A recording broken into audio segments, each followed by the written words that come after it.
And welcome back to our next episode of the FitFilliate Podcast, joined by my ever faithful duo, Tony and Andrew. How are you, gentlemen? Do you practice that in the mirror in the morning? For 20 minutes before I jump on here. Yeah. So at midnight. Yeah. I get up early and then I practice this so it can sound like, I'm enthusiastic and happy.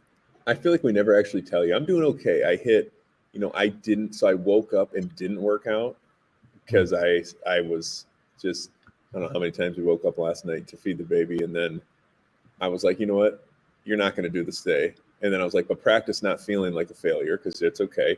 And then I decided I had snuck a little bit of time before starting meetings and I went for it. I'm telling you what, I had an idea in my head of an echo row combo. And then I let the demons out. I said, if you don't finish this, if you don't die trying to finish this, which I am trying to work on not doing that. But I did it. Just not today. I'm not going to lie. I did it today. And it was 30 minutes would have met my requirement. So it was 15 calories on the echo, 20 calories on the row, which I'm very familiar with that duo. So you have to do that EMOM. Oh. And it took me 30:03 to finish 15 sets. So I lost the EMOM in the very end by 3 seconds, only because I actually did think, I'm like, whoa, I'm blood pressure, like I'm blacking out, like things are, and I wasn't tired. I was just like, you got your kids, you what if somebody comes home, finds you dead on the driveway. Sweet so those thoughts got into my head and cost me 3 seconds. Okay. Well, I mean, I do think that you doing that in workouts can obviously be a problem, but I also think that it's not, because you spend the rest of your day much more largely aware than the average person who typically does that in those workouts. Like a lot of people are masking problems in a workout and they continue to spend that same day doing the exact same thing, masking the problem throughout the day. But I think because you focus that area of high intensity on that very small period of focus, it's not necessarily the worst thing. And it's also still impressive that you can do it. Right? Like after all these years in CrossFit, one of the hardest things for me to do at this point is to just go for it.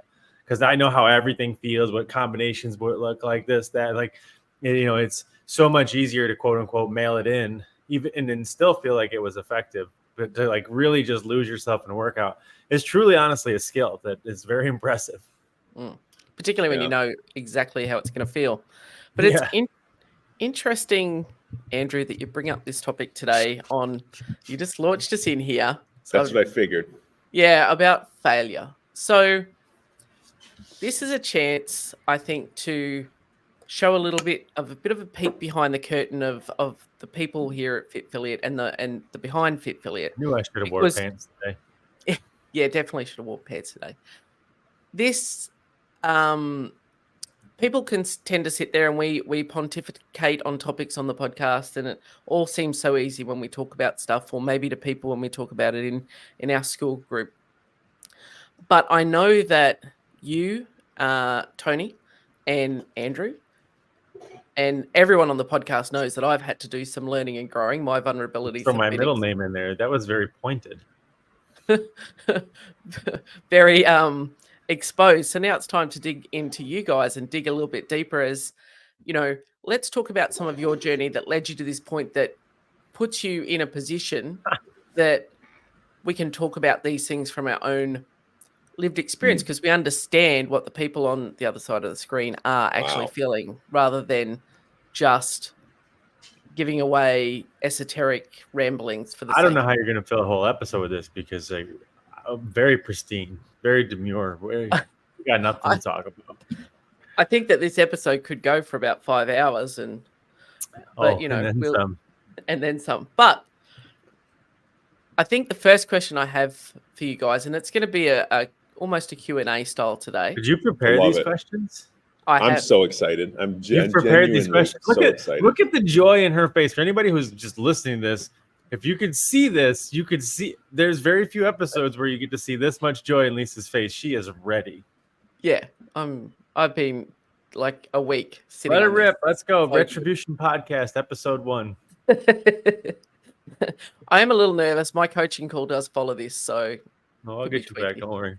Yeah.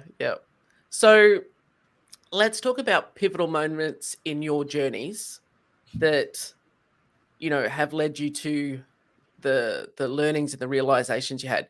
So, for example, every business leader, every coach, every affiliate owner has moments that they might call crash and burn experiences, that when something went completely sideways. So when you've had those moments, whether it be in your affiliates or in other parts of your career, like what was going through your mind in these, and what were the lessons that you could take from that to bring forward, and that may have changed your perspective or approach in life? Small question to start. Who's going first? Andrew, you can go first. Can you repeat it again? I have an idea. I want to hear it one more time. So everyone has those moments where they feel like they're going to crash and burn, or they Yes. felt like they did crash and burn. So Yes. what was one of those pivotal moments for you that and what were the takeaways you took from it? And, what changed your perspective or your character moving forward in how you approach things? I'm going to keep your it related, I think, to adult and business and fitness and et cetera. And I will try my best not to go back to whether it's college sports or my, being a kid, but, we may visit in some of those questions. So I'm instantly going to go to the first time I gave the What is CrossFit lecture for the Level 1 seminar staff. I pride myself, almost me and my wife, both on seminar staff, both have our own journey. She'd be great. We should get her on the podcast. We should actually. That'd be fun. That would be literally hilarious. But so she is the exact opposite of me. She studies very hard. She does not rely on presence and attitude. She's exactly how, Nicole Carroll will want people to be. You deliver the information. There's enough entertainment in the information, and just fucking walk off homers, doesn't miss anything, etc. Very smart too, can answer questions. I'm a little bit different. Okay. Sometimes I enjoy taking people on a little bit of journeys. I'm very, very, very passionate, much as my 2-year-old redhead. But Michael Jordan is very passionate. You can't be that, obsessed with something. And you also get sensitive when you're passionate. They're kind of a related emotion. So I'm giving the What is CrossFit lecture, which is you're heading towards the end of your Level 1 career by that time. And, just giving banger lectures, man. Like I'll leave the lecture floor, and this is back when 60 plus people were at Level 1s. Just like you feel like you're just from the 300 not movie. entertained? How are you not entertained? And I would get great feedback, even written from participants, like, man, Andrew made that thing so engaging and fun, and et cetera. So I'm up there for What is CrossFit at Rogue. Once again, full house, 60 people. And there is a part where we're describing functional movements and the descriptive characteristics of functional movement, natural, universal motor recruitment patterns, yada, yada. And there was one essential. I could not fucking remember the word essential. I could not. I knew it started with an E, and I started panicking internally, even doing all the other ones. And then I had to look back at Joe DeGain. And I said, Joe, what's the word I'm looking for? He said, essential. And then it ruined me. I mean, the rest of that lecture, haven't even finished it. I just wanted to be like, guys, I am out of here. I don't want to do this right now. I was so upset at myself and so angry that I made a mistake. And my biggest takeaway from that is that, man, I do feel that sometimes presence and attitude can get you out of anything, except when you forget the word essential, right? Like there is you lost, you failed, and there was nothing you could do. You were in deep water, not knowing how to swim. I don't think it was a lack of preparation. I really did work hard to prep the What is CrossFit lecture, but it just fucking happened.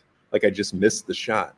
And so what I took away from it is that you're going to miss shots in business and in your professional career. And this is how it's going to feel because I wasn't used to missing shots. I'll wind this full circle because basketball was so stressful to me that nothing else on the planet could have been as painful as getting recruited, warming up for a game. Is this going to be the game I'm dropping 50? And I show the world where I can actually go to the NBA, which is ridiculous, but it's going through your head. And I found out in that moment, it can happen in your professional career. Yep. So, boom, pivotal. Good. Nice. Tony?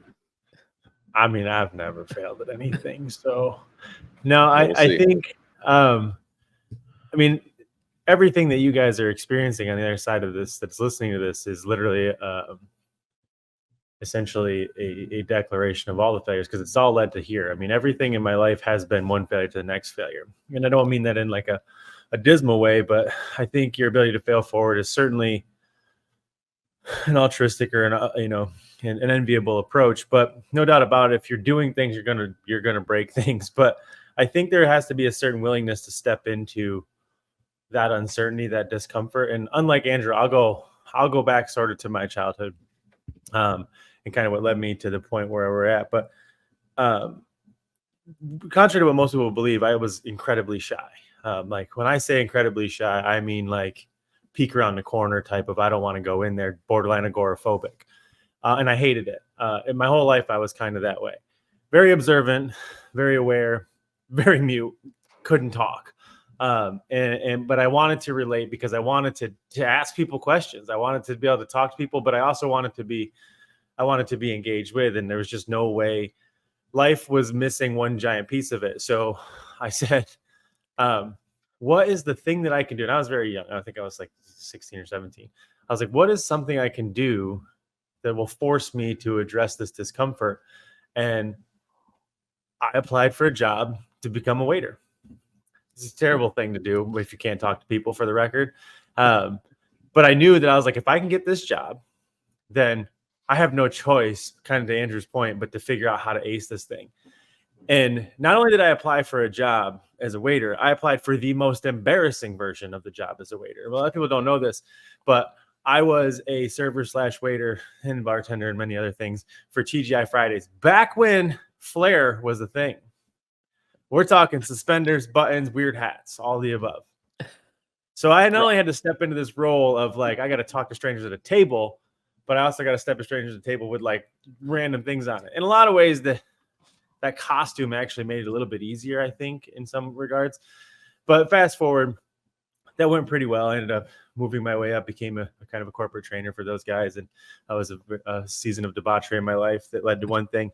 And so that was like the first journey into like forced discomfort of like, okay, I can do that thing. And I was terrible at it. When I say bad at it, I mean awful at it. But things got a little bit better. So then fast forward, I moved into essentially like the next era of my life where a lot of people, I think, know me from the seminar side of things, like Andrew. And so people think that, you must have been really, really good at this thing, and that's how you got this position.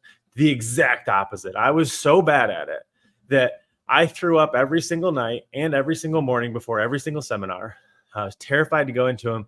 And so before that, one of the reasons for this fear is that after, that misspent youth, I moved into a high sales, sort of high intensity sales opportunity in life. And I remember I had to pitch this room of people, and it was my first time doing it. And I had no experience doing this whatsoever. And it was quite literally like a boiler room scenario. But I was like Ben Affleck, but I did not have a Ferrari to throw the keys across the table. And I had to pitch these people, and my camera just turned off. That's how bad it went. And when I did it, I'll never forget how terrible of a job I did. Same thing with Andrew. I completely borderline blacked out. I'd never been so thirsty in my life. Like I couldn't drink enough water. Like my tongue was like literally slipping down the back of my throat. I couldn't have gotten out of the front of that room faster than I got out of that room. So on one hand, I had the victory, then I had the failure again. Then I was this reinforcing, idea that like, you're going to be terrible at this for the rest of your life. And then I found CrossFit. And this is what led me to the seminars, because the first thing I was drawn to in CrossFit before anything else was I wanted to be on seminar staff. I didn't want to own a gym. I didn't really care about being a great CrossFitter. The first thing, because the thing that drew me to CrossFit was this open source, because at the time I was exploring and learning and becoming a coach on my own. And at that time, you couldn't find a coach that would spend time with you until you found this place called CrossFit in the Journal. And then there was all these coaches who would just give their time open-endedly. So for me, when I found CrossFit, that's what it was about. It was about like more time with coaches, and I wanted to kind of pay that forward. And so that was it. And as fate would have it, there was the opportunity presented to me with the gymnastics course. And I was like, well, it blends my background plus this. And I was like, this seems like it makes a lot of sense. And I have never been so bad at something so naturally in my entire life.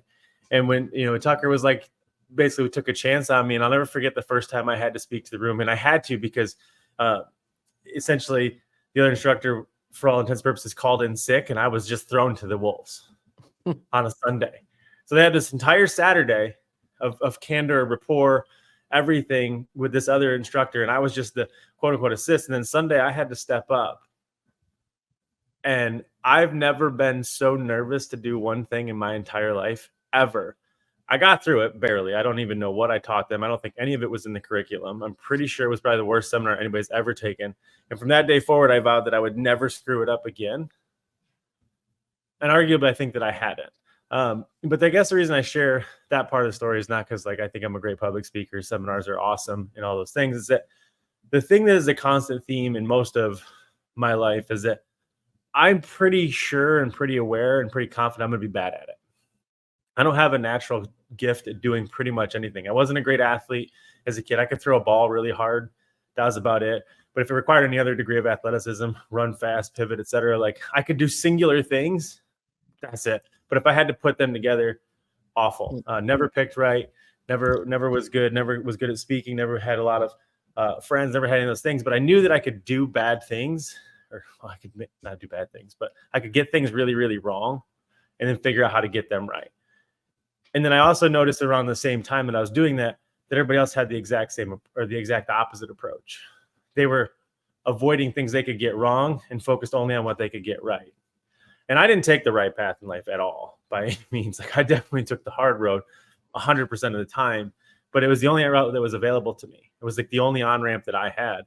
And so for me, the thing that got me out of a life of objective despair was my ability to be definitely not going to be good at this, but we'll give it the old try here and see how it goes. And it's going to go terrible, but there was no way for me to learn how to be better at it unless I threw myself into it and was like, whoa, the hell was that? That was awful. Because on the outside, you can read, you can research, you can study, you can practice, you can do all these things, but until you try to do something and you realize just how bad it can be, do you realize truly actually how good it can be, right? And I don't think you can do that until you step into the failure. And I just always kind of put my foot in the bucket, so to speak, after that. Nice.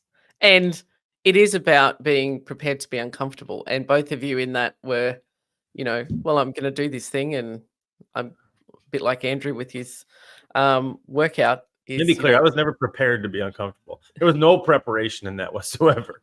But there was intention when you went for that very first job, and subconsciously you sought that out because you knew to be different, you had to change where you're at. And I think that's where some people that, struggle miss that boat, is that they're not intentional about, even setting it up so they can subconsciously move from the spot that they're in and be prepared to do that.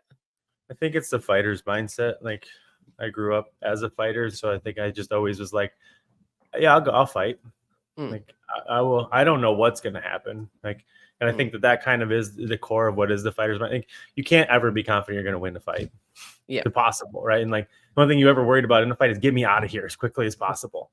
And that's, I think, what really led me to my acceptance of failure is the amount of times I kind of put my head down and got punched in it, right? To be like, okay, wasn't the worst thing that happened, and I didn't die. Okay, good. Right, saved somebody, did a good thing. Yeah, I got through it. So, in taking those moments that framed your perspective and your thought processes about how you look at failure and how you approach situations that are potentially, fraught with peril, for want of a better word. Both of you have been drawn to, let's talk about this in a CrossFit context, that, helping affiliate owners like Andrew, you're a affiliate rep, and, you're on the ground helping Tony through seminars and your work at FitFilliate is, how do you think that your understanding of the concept of failure and being afraid to fail and, feeling like you're going to crash and burn helps you or led you to that path of being able to sit and understand when people are coming to you and feeling like that their world is ending? Yeah. So I think because when you went through a failure or high pressure situation, or like Tony said, we have a lot of differences, but there's a lot of similarities. And a similar thing of Tony is how he mentioned in there, like, I still to this day, I do it all the time. People are like, why the fuck do you do the kettlebell world record? I'm like, because I wanted to. Yeah. And I couldn't do it when I started, and I thought that was weird. One time I taught myself how to knit a hat. Someone was like, why the fuck are you knitting a hat? I'm like, because I don't know how to do it, and it'll be cool. But so I think the element of failure, what I try to teach people is, what are you truly scared of? And let's talk about that one first. And then I'm going to get you some hope. And we're going to talk about that one first. And we're not going to ruminate on the failure. So I actually dodge them around it, not of avoidance, but it's like, okay, I always think of my kids like, hey, I'm scared of a monster under my bed for the 4-year-old. First, I'm going to walk in and be like, I have a bunch of options. Like, what you say in that moment, being tired, it's 2 a.m, it matters. If you say, let me check. All right, no monsters in there. No monsters in there. There's none in here. Well, then you just admitted that they existed. Yeah. And if you walk in and say, like, go to sleep, it's ridiculous. You're not paying attention to the what's actually going on. So, all right, hey, I said, what can I say in the moment? I take that to people. So you're afraid of doing something new, starting a new revenue stream in your business, or making a move or anything like that. My first thought is like, all right, well, what's the worst case scenario? What's going to happen? Well, I lose my business. Okay, so what happens if you lose it? What truly happens? Do you have any other skills? Would you be relieved if you lost the business? Like, I start to ask them questions, and then it makes them makes them feel good, right? Because you actually care. And then, you don't talk about failing. Now you talk about the next thing. How do we actually get this done? What does this look like when it gets done? So I don't know. It's kind of a tough question. It is, but I think you it's something. Got down the right path. Yeah, it's something. Gee, I don't really know where to take this. I mean, it can go in a lot of different places. Failure drove me and drives me, and it definitely is the thing I most closely identify with in a positive way. I think it's the thing that I think for anybody who's in pursuit of,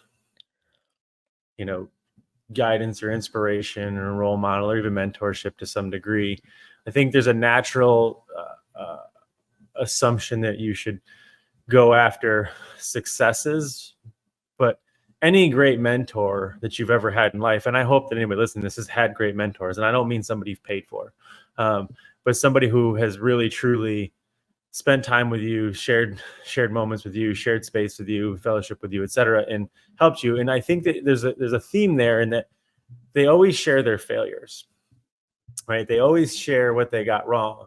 Anybody who shows up and tries to tell you what they got right is suspect. And this is probably one of my big problems with the guru in the mentorship space as we know it now, which is that, like, everybody wants to show up and talk about what they got right and the lessons they've learned and how they've distilled it down to these things. And, like, few things in my experience could be further from what is true mentorship and guidance, right? Because, like, most of that is in, like, hey, don't screw this up because this is how you can do that, type of thing. Or here's what I did wrong, and don't do that. And I noticed that for me in 2 areas, obviously with FitFilliate, I knew that there was an opportunity there with the work that we do, that nobody was doing that part of it for the affiliate owners, for coaches, entrepreneurs, et cetera, in the space. No one was signing up and saying, hey, it's okay to have fucked it up. In fact, it's necessary. That's cool. Let's share those stories. Let's laugh about it. And let's figure out how to fix it and go from there. There was a lot of people raining down on them, telling them, hey, don't worry. You won't have to fail. You won't have to get uncomfortable. I'll just tell you what to do. You could just pay me, and then you can avoid that whole discomfort. Good luck. And unsurprisingly, that has not worked. And if it did work, there would be a lot more success and a lot more, Scrooge McDuck money happening in the affiliate landscape. But aside from that work, that was kind of the other thing that led me into coaching in general, which was that, back to the childhood type of thing, I knew what it was like to have no hope, to have that despair, to be on the backside of like, I don't know what to do. Right. There's not a clear path for me that is to this notion of like, as a kid growing up, you have an idea already what like life could look like successfully. And when you know that like, maybe you're more aware as a child, but you're like, nothing about my current life, my current situation has me on a trajectory to get to that point. Like I don't have anything of fortune laid out for me. Wasn't that I was absent of like love or attention to that degree. It's just that like I wasn't going to have the easy path. So I think I learned that early on that like I was going to have to make it happen. Right. And I think that's what leads to kind of the fighter's mindset, because you're like, I got to take control of the situation. Right. I have to do something about this. But for me, coaching has always been about, preserving hope or saving people. It's really all it's been about, because I've been on the backside of that. And for me, that is about paying it forward. And so you couple those two things together, and that is essentially the whole point of FitFilliate. It's like, I know what it's like to sit at that desk, and I've said this 100 times, surrounded by hundreds of people and never feel more alone, right? And no matter what you do, the only option you probably have is you feel like is hiring somebody to tell you what to do. And that's the closest thing to support and being heard that you can come up with. I just didn't want to do that, because I knew that like the thing I needed when I needed it was somebody to just listen.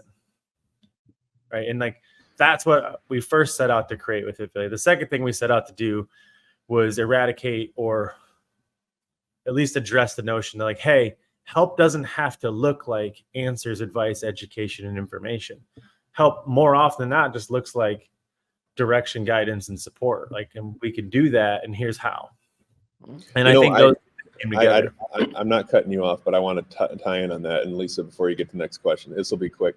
I do think, though, Tony, that you are very good, and FitFilliate's very good. And so when I went to therapy myself about a couple certain things. For the record, you can always cut me up and tell me I'm good. That's good. I'm okay with that. I was labeled as a black and white thinker. Truly kind of the issue and things I was looking at. And I think the FitFilliate, and this goes back to the failure, because when people think of failure, well, it's failure or success. Those are both fake. Those are both fake. Those are black and white. They do not really exist in this reality. And so I think FitFilliate does a great job of saying like, well, what is your version of whatever success that I look at? I think, I know Rogan said this, but I said it first, that comedians truly offer there's something about comedians that whether it's the sarcasm, humor, entertainment, or they're just knowledgeable and they're quick thinkers, that they really put out some of the best content that humans can hear. And I remember Dave Chappelle had the skit on, the one where, his one buddy was like, everything went wrong with him. I don't even want to go into it. You can go find it. It's because it's probably a little too much, even me a little bit too much, anything Chappelle. But at the end of the day, if you have an idea of what success is, you're in trouble. If you have an idea of what failure is, you're in trouble. You need a coach. You need someone to help, because if you do that journey on your own, when you get there, you'll be in the loneliest spot in your world. I made it. Now what? Or I'm at rock bottom. Well, you're definitely gonna need somebody then. So I think you guys do a great job of steering away from that, because success might look completely different. And I think one of our great strengths, and I've experienced that from sitting in the client chair, is that your definition of success doesn't have to be the same as everybody else's, but it's okay if it's not what you think it should be. So, for me, the definition of success, through which became apparent through coaching, was not owning an affiliate.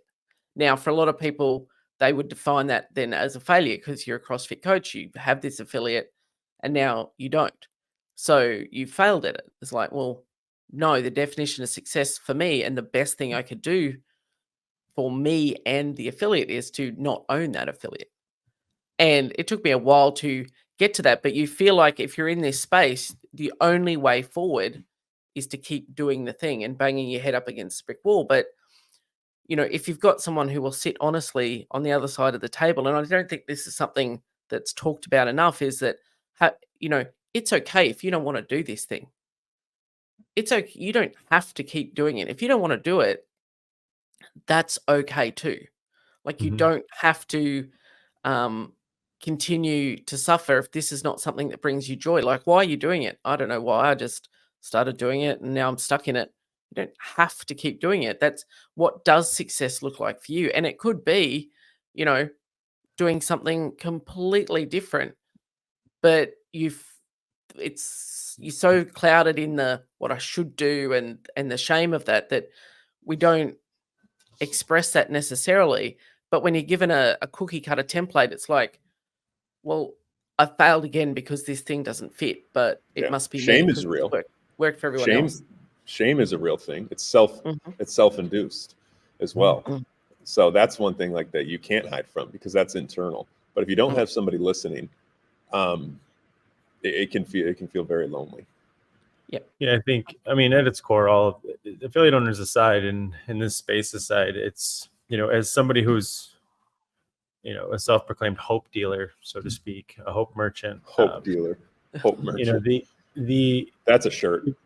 The goal is to get people back to this idea that like, hey, you have agency in your life, because the unfortunate, to be somebody who deals in that space and wants to deal in that space and wants to, that you want that to be the good that you sell, like you have to confront the first thing that most people spend their entire life with an unquestioning belief that things are the way they are because that's just the way that it is, right? Like that's just how, to your point, Andrew, we are conditioned to be binary. It is or it isn't, have or have not, win or lose, success, failure, right? Right answer, wrong answer.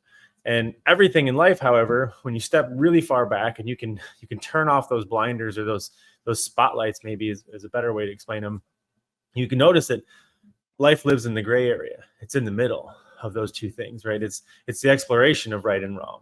It's not necessarily that there's not a right and that there's not a wrong. It's that why does everybody consider this one right? Why does everybody consider that one wrong? How did that come to be, right? Why did I accept that truth? And then, or was that a lie, right? Did I accept a lie and live my life as a truth, right? Or maybe I accepted a truth, lived it as a lie. It really depends. And so that's my core, like ethos, my guiding sort of insight is changing the way that people see the world around them, right? Like that's why everything is branded with Paradigm, is just changing and letting people see things differently. Because I think if you can see your Tuesday as its own individual Tuesday, it's very different than it being just a Tuesday. And unfortunately, most people do view a Monday as a Monday, a Tuesday as a Tuesday, Friday as a Friday, weekends are weekends, Sunday, let's football, right? Like, and then repeat. And they look up and they're like, oh, this damn life of mine. Nothing feels more like a lack of agency than accepting everything as certainty. And I think that's good. One of the things that you said to me when we were working on my nutrition stuff, and it has stuck with me ever since, because I think I said, don't, you said, I was bitching about like no eggs or something. I said, what am I supposed to have for breakfast? And you went, what's a breakfast food? Like, what is that a thing? And I sat there and I went, oh, that, just because you've just been told these are breakfast foods, these are lunch foods, these are dinner foods. And it's like, oh, so anything could be, there's that you're right, which I don't like to admit publicly often, but you're right. But have a cheeseburger for breakfast. People live a little. we quite often get dictated to by the narrative in our head, but we don't listen to that voice to see where it's come from. And, it's like, oh, yeah, I've got to go do a workout today. Oh, I'm tired. And we just go, okay, yeah, I'm tired. I'm going to rest. And we just go with that. Or, oh, I've got to call leads. Oh, no, I'm tired. I'm busy. I'm this. I've got to do this. But we don't listen to where that voice came from. And to get to your point, and Tony, of agency, that if we take agency and control, we can go, well, what is that voice like? Do I really have tiredness or in my body, or what is it? Is it I'm afraid of? Is it something that someone said to me? Is it a parent's voice? Is it a whatever? And when we have time to actually stop and be aware and not just take things as they are, like, okay, Tuesday's Tuesday, Wednesday's Wednesday, like, we can then start to move ourselves past being stuck in some of those internal things that you were talking about, Andrew. And I think that's we just take, we humans, we bullshit to ourselves all the time. We lie all the time to ourselves, but we take those thoughts as fact. And Tony has often said to me, that I was taking something that someone had said to me maybe when I was a little person as fact, and that's the gospel now, and I'm just moving on, and that's what I've held on to. When really it's like, where did that come from? And then we internalize it, and that becomes that the little voices in our head that drive us that aren't really necessarily our own voice. And we get caught up in the busyness and the distraction, which we talk a lot about here, to stop us either A, hearing the voice, or B, tapping into some of that and having agency, because we feel like we have no control. We're stuck in the whirlpool of, things to do. Mm-hmm. Mm-hmm. I think the rumination piece is scary. I think that the one thing I've been, when we decided to be parents, I was like, well, that's it. Everything else doesn't matter. End of story. End of book. End of Instagram quotes about being a parent, or end of Instagram quotes about you don't have to make all your kids soccer games. You can it's like, no, that's it. I don't need to. It's over now in the best way possible. Myself was done the day I had a child. I have 3. It was completely over. And one cool thing I want people to recognize is, trust me, I've done everything when it comes to wake up at 5 a.m., do cold showers, do this, compete in that, be this alpha male. Like, I've even had a lot of things before I really dove into myself in my past where I thought alpha male was one thing. How much can you drink, score points, hit on chicks, do whatever, like you're the man. That will leave you some damage. But I am going to talk to my boss about that. But at the end of the day, I was in a room before with a bunch of alpha males. I enjoy getting made fun. I think that's part of what guys like to do. It's part of how we communicate. They're making fun of me. I'm taking it. Good stuff. And they were like, you act like, I think I might have said this. They're like, you act like being a dad is like you deserve the biggest award in the world. Like, it's a normal, everyone, and I said, yeah, but to be a good dad, you could have heard a fucking pin drop in that room. You could have heard, I demasculated all those men in 1 second. Now, not on purpose. I wasn't trying to do that. But if you're going to dish it out, you got to be ready for it. You got to be ready for it, because I could just feel it hit them every single time that they were like, fuck, I chose this over my kids, or I did this. And you're going to make mistakes. You're a human. But I remember thinking, like, you want to talk about agency?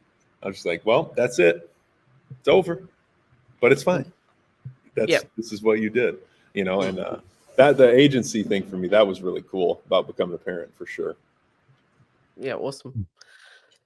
All right, so as we sort of start to get to the point where I'm going to let you boys off the hook when we're done with this episode. Does that mean you ran out of questions? Okay, no.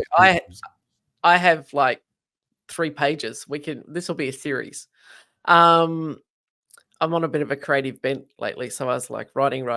But I know that we don't do advice here at FitFilliate. We're not going to tell you what to do. But from the perspective of being a mentor and a guide and a coach, if you could go back, what is something that you wish, or a question that somebody had asked you as you started on your journey?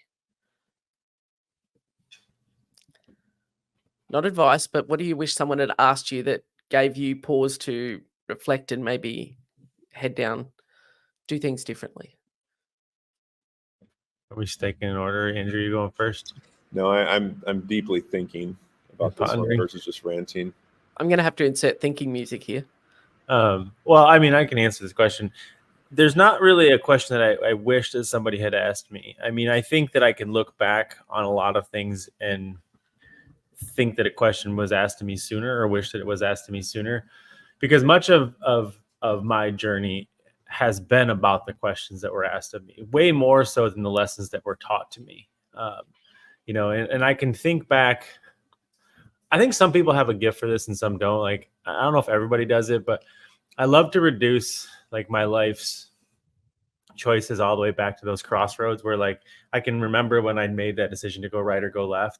And I think about all the things that came from just that one singular decision. And I don't know as though a lot of people do that often. I just think I've always been fascinated with it, and also learning it in other people. But I can, in most of those situations, there was a question of presentation, right? There was something of importance that was asked of me, whether I expected it to come or it came out of nowhere, or, it gave me great pause. And I was just like, now you mention it, shit, there's an existential crisis. And so I don't know as though there's a question that I would say that I wish that somebody had asked me, as much as I just wish that people would ask more questions in general and spend less time being so certain.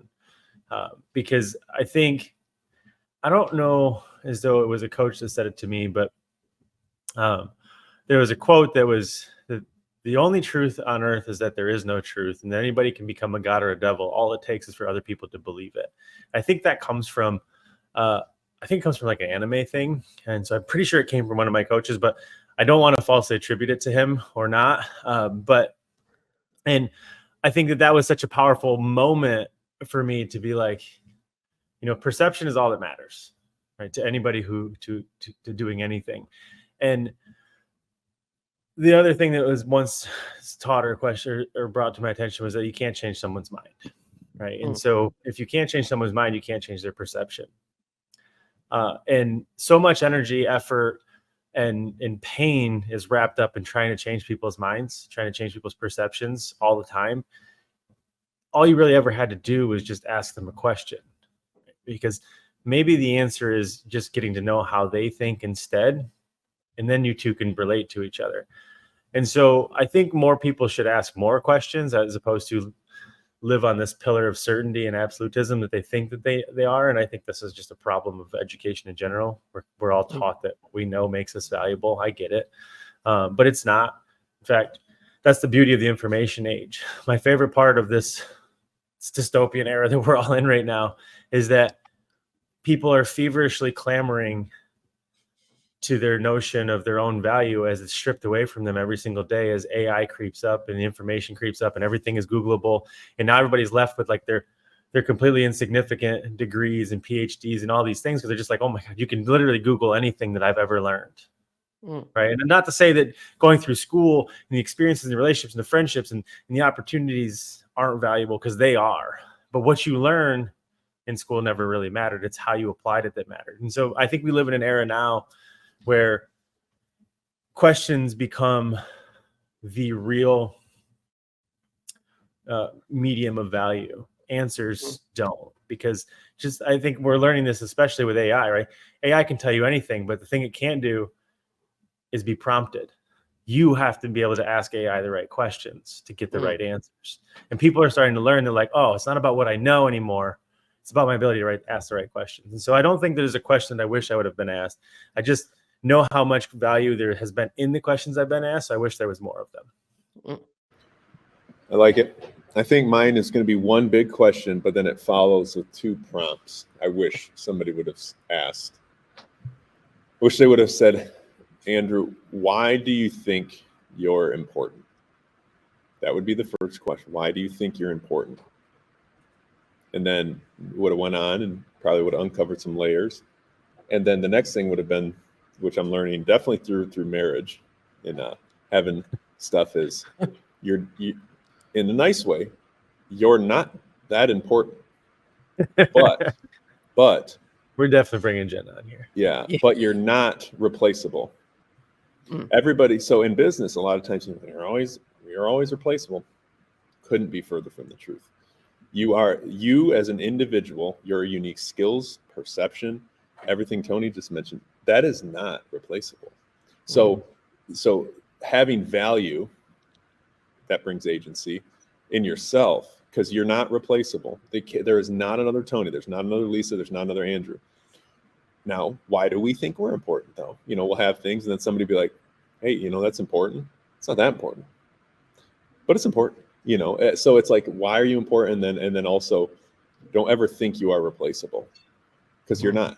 I hate that in business. I hate that so much. I think that is a key to anxiety and fear and anger, is constantly like, oh, replaceable. You ain't fucking replaceable. There's no way. And I think no way. I think people get the two confused. And that's a really good point, Andrew, where they think, if I'm not replaceable, I am important. And they get the two, they get the two confused about their value and their worth versus, what they're contributing. And I think it's your contribution that makes you irreplaceable, not necessarily, your perception of value and worth. Correct. And that to give credit to the marriage thing, my wife thinks and endears me because she knows that I don't think that I'm that. When I am cool, I don't think it, or do something cool, and I don't actually think it's humility. But at the end of the day, like, I don't know where that was from, but you are not going to be able to be happy if you're constantly being like, wow, what I just did was so cool, man. Like, I just did it. I'm the man or woman, and I figured it out. And it's like, okay, it's kind of cool. Like, just pump the brakes, though. But you're not replaced. But I think that also leads to people then having that, as you said before, like, yes, I'm successful. Well, shit, I'm still here alone. And what next? Like, I did the cool thing. I thought that would make me feel X, but it didn't. So then they're always chasing the next thing, the next thing, the next thing. Yeah. I just think it's a great way for the way that Andrew phrased that, in terms of, because I do think it encapsulates a big point of fear, scarcity, struggle, et cetera, for so many people, and I'd be lying if I didn't say myself included. Everybody does have that sort of fear of replaceability, maybe because it's been taught to us, told to us, preached upon us, whatever that is. But to his point, right, it kind of goes back to like what I was saying before. It's not about what it's about how you apply it, right? And to that end, no human can ever be replaced, because no human's experience matters more than your own experience, right? And so, but your experience in and of itself is completely useless. It's how you apply that experience that really matters. And I think that if you distill down like life's great purpose, not like the meaning of life, but like life's great purpose, it's to be useful, right? Not to, and I think that so much of the flawed education system, I think, is evolving, and I think the society in general, we breed entitlement, and we breed this sort of belief that, like, because I have achieved, then therefore I am X, right? And I think this is just taught to us in school. Like, I'm in 9th grade, I'm in 10th grade, I'm in 11th grade. I don't do 9th grade stuff anymore, right? I don't do those things. And so we come out of these institutions or these past jobs, or we get these promotions, and we become these things. And we think that because of that makes us valuable, right? And that in of itself also comes along with the fear of like replaceability, because, well, if that's the case, somebody else who's past 10th grade can be an 11th grader, or someone else who's had this promotion can be that thing. But if you really strip it down and you go away from what I think I'm owed, what I think is I deserve because I have done X, Y, or Z, and I look at like, but what have I done? How useful am I in whether my home, my career, my business, my life, my friends, etc.? How useful am I to the people around me, myself included? You can't be replaced, right? The goal in life is to always become more useful, not to become, anything else. Yes. That's why trying things and failing and learning, you become useful. And I know with coaching, like knitting a hat. Yeah, there you go. I mean, I think this will be short, Lisa, don't worry. Not enough people, like, I was so lucky to play highly competitive sports all the way through college, and to learn things from coaches. Nothing about the game. Teaching the game is one thing, but coaches, man. I was on a national championship junior college team with the hardest coach on planet Earth. And we were beating a team 38-0. And they scored broken down play by us. That motherfucker called a timeout and ripped us a new ass. It's 38-2 now. 38-2. And I'm thinking in my head, I'm like, the fuck's wrong with you? What is wrong with you? Yeah. We were a championship team. We won the national championship that year. That in that moment was unacceptable. And like that's coaching though. That is because he knew this is a team that's going to go the full distance, and we cannot have broken down plays like that. And it's just you look back on a season, and so teaching people how to win and lose is very like it's a skill, and most people don't get exposed to winning and losing, so they don't know how to comprehend it. They don't know how to comprehend from their failures, learn from their failures, or hey, why did we win? But this feels bad. Hey, we lost, but why should we be proud of ourselves? What's they just don't take that away. And I mean, that's why sports for me is like a non-negotiable. I don't really care what it is. I think a lot of parents get hung up on like, no, it's got to be this. I don't care. If it's a win-loss column and you can learn, I'm in. I think the same thing that we talk about here all the time happens as well in sports. I think that's a great example of it where, I think a lot of people, many coaches themselves included, think that their job as a coach is their ability to teach their athletes to be better at basketball, football, baseball, etc. And they spend their time, energy, effort, and seek their own validation in terms of how much they've done it. But all of the best coaches, all of the great stories of coaches, 38-0 story like that one, etc., they all come back to not the thing that they taught, not anything that they've ever taught anybody on that floor. Right. It was their ability to believe when the team may not have believed in themselves. It was their ability to extract potential that somebody didn't necessarily see in themselves. It was their ability to pull forward this thing in something, not about teaching. And I think all of us get it confused at some point. We think they're like, oh, a great coach taught that team how to be a team. No, they exist inside the parameters. And a good coach says, okay, these are the players I've got this season, this year, this, contract, whatever. I got to do the best of what I've got to do. And that requires you getting to know every single person on that team. You need to know what they're going to do, what they're going to do wrong, what they're going to do right, who you can count on, who you can count out, right?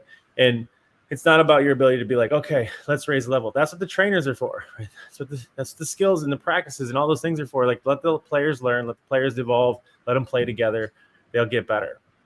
When we get that so wrong so many times, and like that coach, your coach is the same sort of story. It's like, seeing that potential in other people. Awesome. Well, I think that's a good note. We'll put a pin in it, as I always do. Thank you for, engaging in this little diversion on to regular programming. I think it's been engaging in Lisa's thought exercise. Well, it's not often I get to do that with you.